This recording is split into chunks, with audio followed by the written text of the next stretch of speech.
ಈಗ ಬೆಳಗಾವಿ ರಾಜಕಾರಣ ಸಾಮಾನ್ಯವಾಗಿ ಲಿಂಗಾಯತ ವರ್ಸಸ್ ಅದರ್ಸ್, ಇಲ್ಲ ಅದನ್ನ ನಾನು ಒಪ್ಪಲ್ಲ. ಅಥವಾ ಜಾರಕಿಹೊಳಿ ವರ್ಸಸ್ ಲಿಂಗಾಯತ. ಜಾರಕಿಹೊಳಿ ವರ್ಸಸ್ ಲಿಂಗಾಯತ. ಇಲ್ಲ ಹಾಗಿರಲ್ಲ. ಈ ಅದನ್ನ ನಾನು ಒಪ್ಪಲಿಕ್ಕೆ ರೆಡಿ ಇಲ್ಲ. ಓಕೆ. ಯಾಕಂದ್ರೆ ಇಲ್ಲಿ ಲಿಂಗಾಯತರಷ್ಟೇ ಒಂದ್ ಕಡೆ ಮತ್ತು ಬೇರೆ ಕಮ್ಯುನಿಟಿಗಳು ಒಂದ್ ಕಡೆ ಅಂತಕ್ಕಂಥದ್ದಿಲ್ಲ.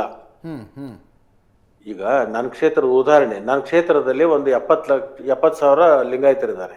ಓಕೆ. ನನಗೆ ಮತಗಳು ಬಂದಿರತಕ್ಕಂಥದ್ದು 1,32,000 ಮತ್ತು ಉಳಿದಿರ್ತಕ್ಕಂಥ ಮತಗಳು ಎಲ್ಲಿಂದ ಬಂತು?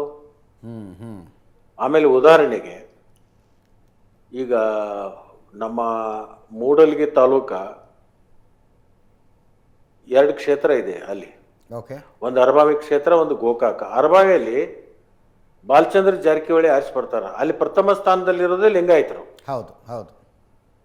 ಪ್ರಥಮ ಸ್ಥಾನದಲ್ಲಿ ಲಿಂಗಾಯತರು ಬರ್ತಾರೆ, 2ನೇ ಸ್ಥಾನದಲ್ಲಿ ಕುರುಬ ಸಮಾಜ ಬರುತ್ತೆ, 3ನೇ ಸ್ಥಾನದಲ್ಲಿ ಉಪಾರ ಸಮಾಜ ಬರುತ್ತೆ. ಲಿಂಗಾಯತ್ ವರ್ಸಸ್ ಹಿಂಗಾದ್ರೆ ಮತ್ತೆ ಅಲ್ಲಿ ಪರಿಶಿಷ್ಟ ಪಂಗಡದ ಜನಾಂಗ ಎಷ್ಟಿದೆ? ಕಡಿಮೆ, 4,000 5 ಸಾವಿರ ಇರಬಹುದು. ಓಕೆ. ಮತ್ತು ಜಾತಿ ಆಧಾರಿತ ಮತ್ತೆ ಎಲ್ಲಿ ಆಗುತ್ತೆ ಚುನಾವಣೆ? ಸುಮ್ಮನೆ ಅದೊಂದು ವ್ಯಾಖ್ಯಾನ ಮಾಡ್ತಾರೆ ಅಷ್ಟೇ. ಬಟ್ ಎಲ್ಲ ಸಮಾಜದವ್ರು ಎಲ್ಲರ ಜೊತೆಗೇನು ಚೆನ್ನಾಗಿರ್ತಾರೆ. ಓಕೆ. ರಾಜಿ ಸಂಧಾನದ ಪ್ರಯತ್ನಗಳು ಯಾವ ಹಂತದಲ್ಲ ಅದು ಸರ್? ಇದಕ್ಕೆ ಯಾವುದ್ರ ಬಗ್ಗೆ ರಾಜಿ ಇಲ್ಲಿವರೆಗೆ ಯಾವ್ದು ಚರ್ಚೆನೂ ಆಗಿಲ್ಲ, ಅದರದ್ದು ಸಂದರ್ಭ ಬಂದಿಲ್ಲ ಇನ್ನೂ. ಯಾಕಂದ್ರೆ ಜಿಲ್ಲಾ ಮಧ್ಯವರ್ತಿ ಬ್ಯಾಂಕಿನ ಚುನಾವಣೆ ಇನ್ನೂ 4 ಕ್ಷೇತ್ರದ ನ್ಯಾಯಾಲಯ ಘೋಷಣೆ ಮಾಡಬೇಕಿದೆ. ಹೌದು. ಅದು 28ನೇ ತಾರೀಕು ಬಹುತೇಕ ಆಗ್ಬೋದು, ಮುಂದೆ ಹೋಗ್ಬೋದು. ಆದರೆ ಅದರ ನಂತರ ಪ್ರಕ್ರಿಯೆ ಪ್ರಾರಂಭ ಆಗುತ್ತೆ. ಅವಾಗ ಮುಖ್ಯಮಂತ್ರಿಗಳು ಕೂಡ ಇದರಲ್ಲಿ ಮಧ್ಯಪ್ರವೇಶ ಮಾಡಬಹುದು, ಇಲ್ಲ ಜಿಲ್ಲೆಯಲ್ಲಿರ್ತಕ್ಕಂಥ ಅನೇಕ ಮುಖಂಡರು ಕೂಡ ಇದ್ರ ಬಗ್ಗೆ ಆಸಕ್ತಿ ತಗೊಂಡು ಸಂಧಾನದ ಮುಖಾಂತರ ಅಧ್ಯಕ್ಷ ಉಪಾಧ್ಯಕ್ಷ ಆಗ್ಬೋದು. ಓಕೆ.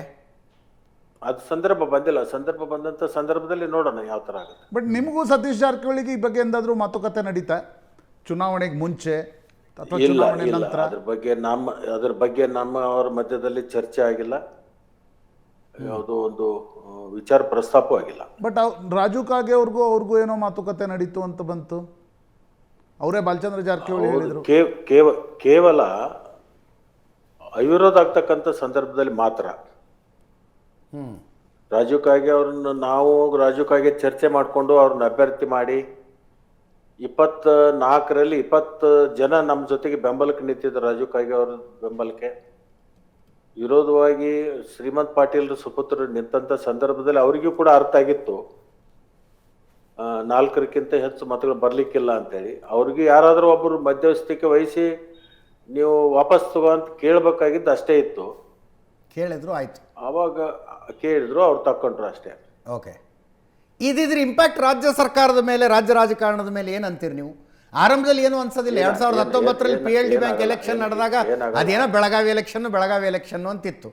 ಆಮೇಲೆ ಕುಮಾರಸ್ವಾಮಿ ಅವ್ರ ಮುಖ್ಯಮಂತ್ರಿ ಆಗಿದ್ದ ಸರ್ಕಾರದ ಬುಡಕ್ಕೆ ಬಂತದು. ನೋಡಿ, ಅದು ನೆಪಕ್ಕೆ ಮಾತ್ರ. ಅದಕ್ಕೆ ಮತ್ತು ಆ ಸಂದರ್ಭದಲ್ಲಿ ಸರ್ಕಾರ ತೆಗಿತಕ್ಕಂಥದ್ದು ಈ ಬ್ಯಾಂಕಿದು ನೆಪಕ್ಕೆ ಮಾತ್ರ. ಓಕೆ.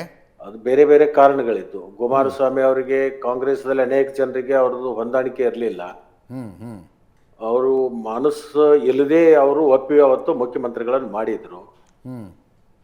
ಅವರಿಗೆ ಯಾವುದೋ ಒಂದು ನೆಪ ಸಿಕ್ಕರೆ ಸಾಕಿತ್ತು. ಓಕೆ. ಅದರಿಂದ ಆಗಿರ್ತಕ್ಕಂಥದ್ದು. ಆಯ್ತು, ನೀವು ಈಗ ಒಂದ್ ಮಾತು ಕೇಳ್ತೀನಿ. ಬೆಳಗಾವಿ ಜಿಲ್ಲೆ ಅಂತೀರಿ, ಬೆಂಗಳೂರದವ್ರು ಅನೇಕ ಜನ ಶಾಸಕರು JDS ಮತ್ತು ಕಾಂಗ್ರೆಸ್ನವರೇ ಬಿಟ್ಟು ಬಂದಿರಲ್ಲ. ಬೆಳಗಾವಕ್ಕೆ ಅದಕ್ಕೆ ಅವ್ರಿಗೇನು ಸಂಬಂಧ? ಅಲ್ಲ, ಬೆಳಗಾವಿವರೆಗೂ ಸಂಬಂಧ ಇರಲಿಲ್ಲ. ಅದಕ್ಕೆ ಗುದ್ಲಿ ಪೂಜೆ ಮಾಡಿದ್ದು ಬೆಳಗಾವಿ ಅವರು ಅಂತ. ರಮೇಶ್ ಜಾರಕಿಹೊಳಿ ಅವರು ಗುದ್ಲಿ ಪೂಜೆ ಮಾಡಿದ್ರು, ಮೇಲೆ ಎಲ್ಲರೂ ಸೇರಿ ಇಮಾರತಿ ಕಟ್ಟಿದ್ರು. ಏನಾಯ್ತು? ಗುದ್ಲಿ ಪೂಜೆ ಆಗಿತ್ತು. ಗುದ್ಲಿ ಪೂಜೆ ಆದ್ಮೇಲೆ ಕಟ್ಟಡ ಪ್ರಾರಂಭ ಆಗಲಿಲ್ಲ. ಅದು ಅಟೆಂಪ್ಟ್ ಫೇಲ್ ಆಯ್ತು. ಅದ ನಂತರ ಅವಾಗೆಲ್ಲ ನಾನು BJPಗೆ ಇದ್ದೆ, ನನಗೆಲ್ಲ ಗೊತ್ತದು. ಹೌದು. ಅದು ನಂತರ ಬೆಂಗಳೂರದವರು ಅನೇಕ ಭಾಗದವರು ಎಲ್ಲರೂ ಅವರವರ ಮನಸ್ಸಿಗೆ ಅವ್ರಿಗೆ ಆಡಳಿತದಲ್ಲಿ ಇಚ್ಛೆ ಇರಲಿಲ್ಲ ಕಾರಣಕ್ಕೆ ಅನೇಕ ಜನ ಕೂಡಿದ್ರು. 3ನೇ ಅಟೆಂಪ್ಟ್ ಆಗಿರುತ್ತೆ. ಅದು 2 ಅಟೆಂಪ್ಟ್ ಫೇಲ್ ಆಗಿ ಹೋಗಿತ್ತು. ಓಕೆ. ಅನೇಕ ಶಾಸಕರು ಮುಂಬೈದಲ್ಲಿದ್ದು ತಿರುಗಿ ವಾಪಸ್ ಬಂದು ಮತ್ತೆ ಬೆಂಗಳೂರಿನವ್ರು ಯಾವಾಗ ರೆಡಿ ಆದ್ರು ಆವಾಗ ಸೇರ್ಕೊಂಡ್ರು ಅಷ್ಟೇ.